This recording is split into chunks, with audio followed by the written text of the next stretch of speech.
Alhamdulillahirrabbilalamin, senang sekali kita masih di Islam itu indah jamaah. Tema kita masih sama, sholat wanita memang beda. Sudah banyak yang dijelaskan sama guru-guru kita jamaah. Nah, sebelum kita membahas mengenai posisi wanita sebagai imam, aku masih penasaran sedikit sih mengenai aurat wajah nih ketika wanita lagi sholat nih.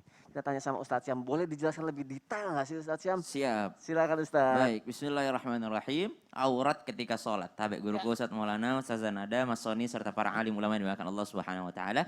Subhanaka la ilma lana illa ma 'allamtana innaka antal alimul hakim. Rabbana ja'alna muqiminas shalah wa min dzurriyyatina rabbana wa taqabbal du'a. Maka yang boleh terlihat dari wanita hanyalah tangannya, telapak tangannya dan juga wajahnya.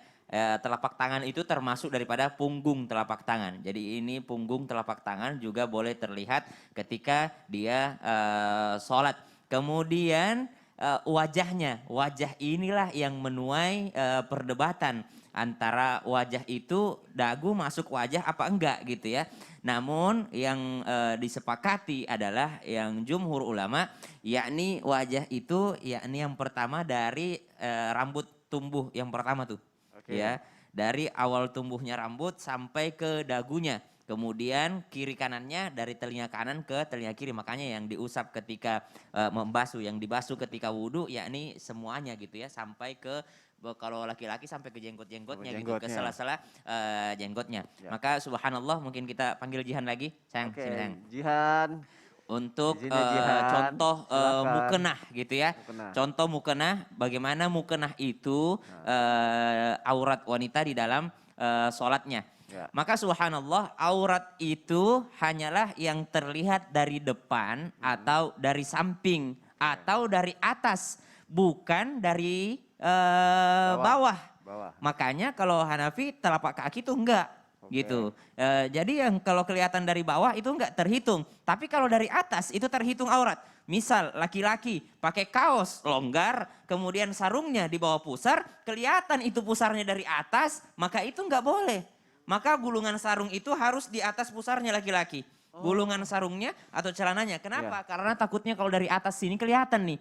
Kalau bawah enggak, karena kalau kita pakai sarung kan jelas kelihatan aurat kita kalau dari bawah. Enggak mungkin juga kita lagi sholat ada yang begini dari bawah gitu ya. Iseng banget ya. Iseng banget. Makanya sama dengan dagu. Coba gimana ini dagunya. Ini contohnya ya. Dagunya, maka dia wajah itu adalah tempat tumbuh pertama rambut sampai kepada di bawah di dagunya sini ya, sampai dagunya sini. Dagu boleh kata lihat, boleh, tapi dagu itu sampai sini saja, sampai tulang. Ya. Bukan berarti dagu itu sampai ke dalam-dalam. Oh, sini ya. Karena banyak juga model mukena sampai lehernya aja. Apalagi kalau tadi saya nanya ke Ustazah Nada, guru kita, kalau sholat di luar yang paling banyak terjadi. Ya. Karena pakai mukena yang disediakan di fasilitas. Nah, ukurannya kan beda-beda. Ya. Nah, kalau mukena yang bagus tuh yang seperti ini nih.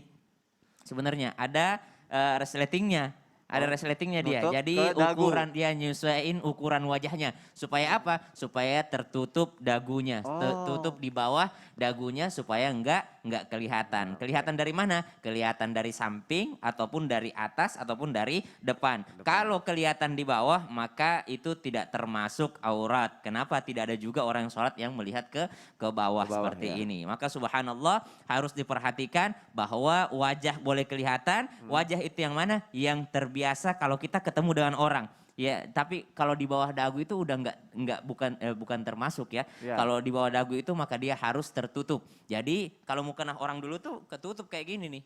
Ya, ketutup sampai di sini. Ketutup sampai di sini. Bukan berarti dia boleh terbuka sampai ke sini. Maka itu adalah membatalkan sholatnya. Bagaimana kalau dalam sholat ternyata tersingkap auratnya? Wajahnya. Kadang juga nih kalau habis duduk atau habis sujud ya sayangnya, habis sujud pas dia berdiri keinjek, maka kelihatan tuh rambutnya di sini nih, kelihatan karena keinjek gitu ya, maka dia harus segera menutupnya. Kalau tidak segera menutupnya maka batal sholatnya. Oh, sepersekian second langsung sepersekian second kalau dia langsung sadar langsung nutup, segera menutup karena tersingkap auratnya. Hati-hati juga ketika tadi takbir, ketika apa, maka wanita ini memang yang paling dijaga ketika sholatnya termasuk daripada aurat-auratnya. Namun kembali lagi dagu itu termasuk aurat, namun dagu yang dimaksud adalah di bawah tulangnya. ya di bawah tulangnya. Kalau tulangnya masih termasuk wajah yang boleh terlihat ketika sholat. Wallahu ta'ala alam. Masya Terima Allah. kasih. Jihan, terima kasih. Boleh Istriku. kembali lagi. Berarti wanita tuh lebih auratnya lebih ini ya ketika sholat tuh benar-benar harus dijaga dibanding Benar-benar harus laki-laki ya. dijaga, tersingkap Ya sedikit Allah. langsung tutup. Baik, Masya Allah. Makanya ini penting banget nih pelajaran hari ini khususnya untuk jamaah yang ada di rumah, terutama jamaah wanita. Terima kasih Ustaz Syam untuk penjelasannya, Masya Allah. Sekarang